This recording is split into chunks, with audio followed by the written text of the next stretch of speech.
Hello, health and wellness tribe. Welcome back for another video. I promised you a Candida symptoms detox video. So know that by the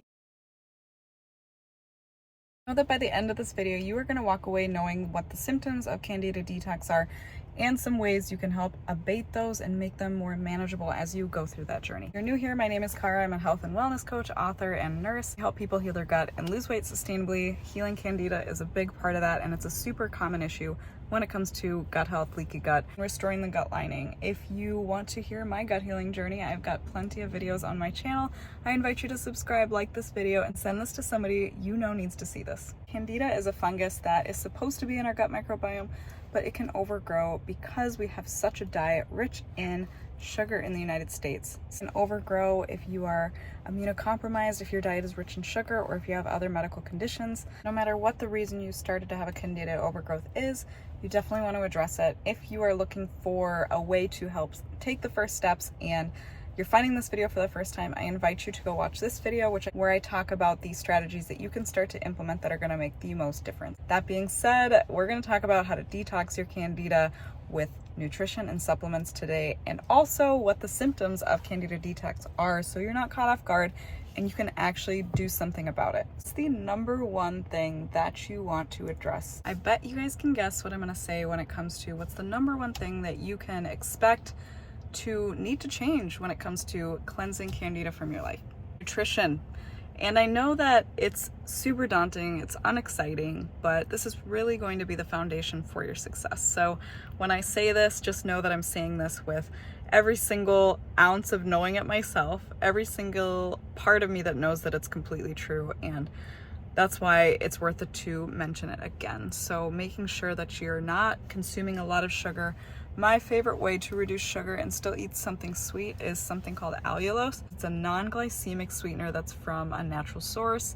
It comes from plants. It can make sure that you're actually able to have something sweet by helping sweeten your drinks, helping sweeten your baking, but it's not sugar. It's actually a prebiotic fiber as well. So when you're taking it in, it will feed the good gut bugs, and Candida will be starved off because the primary and preferred food source of Candida is sugar. And sugar is actually broken down from, well, regular sugar and then also refined carbohydrates and carbohydrates. So you can still take in things like whole grains, complex carbohydrates, but what about complex carbohydrates? Those are generally a better choice, full of fiber, vitamins, and they're not as easily broken down, and they're lower in straight up sugar. I want to take a minute to address that changing diet is not easy. It's really hard.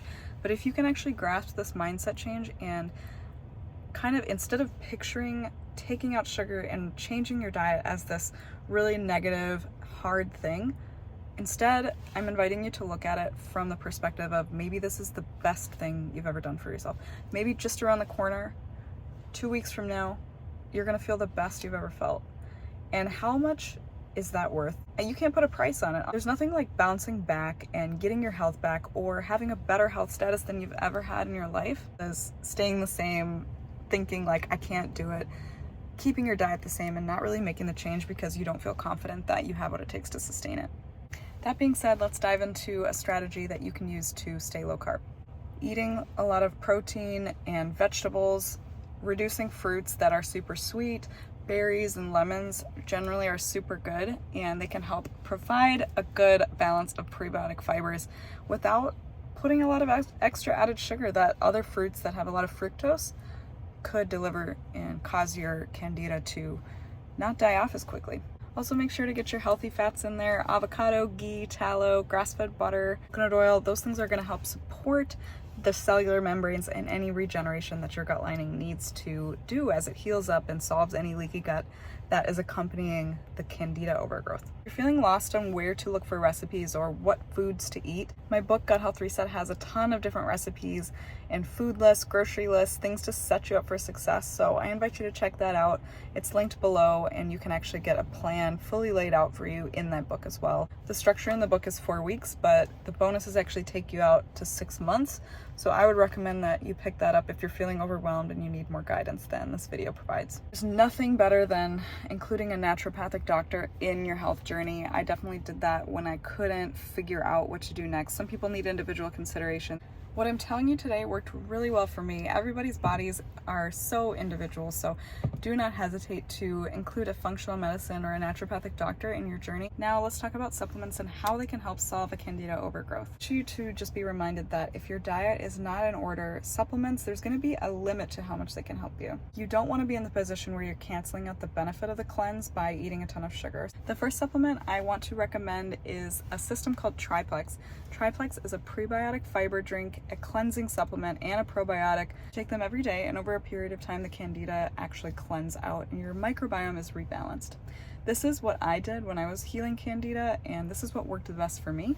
Your body may be different. The drink helps reduce your sugar cravings and carbohydrate cravings, which is so important because candida, when you have an excess of them, you just crave more sugar, and it makes it easier when you have something like that in your arsenal to help tackle the cravings. So in addition to the benefit of actually helping rebalance the gut microbiome and providing prebiotic fiber, it actually had that effect as well. The probiotic, of course, brings in the good bugs so you can help restore the population. And then the cleansing supplement helps grab on all those toxins, and when candida die off, toxins are released, and that's actually what creates a lot of symptoms for you and makes you miserable, which we'll talk about in a second. The supplement inside of there called BioCleanse helps grab onto those toxic byproducts and gets them out in a manner that helps you cleanse a little bit faster. Another promising product, or two products actually, and I've tried these myself, I would really stand behind them. They have a good body of research actually behind them as well, is the CANDIDA AR and BR system. This is actually a little bit more affordable. However, it doesn't come with the drink, and it doesn't come with something to help speed up the removal of the toxins that are being released into your body. If you do go the AR and BR route, I would recommend taking a charcoal or something like a binder to help bind up some of those toxins that are being released when you're cleansing candida out. And always make sure that you're talking with your provider about any supplement that you're starting. If this is appropriate for you, making sure that it's not going to interfere with any of your medications. A binder supplement such as activated charcoal can help bind up those toxic components. The good thing about Candibactin AR and BR is that it can help reduce something called SIBO, small intestinal bacterial overgrowth, in addition to candida overgrowth. That's really promising. I'm not sure if Plexus addresses SIBO. Know that what I was dealing with in my gut was most consistent with candida overgrowth, and Plexus addressed that so well. That's why I would say that if you're having kind of garden variety candida overgrowth symptoms, I would go ahead and go that route. You've been hearing me talk about all these candida die-off symptoms, and unfortunately, sometimes things get worse before they get better. When you start cleansing your system of candida, when they die off, they release these toxins, and then they make you feel terrible. Some of the symptoms of candida die-off are pretty similar to the overgrowth, but almost like the volume is turned up. So fatigue, rash, things start to worsen, bloating.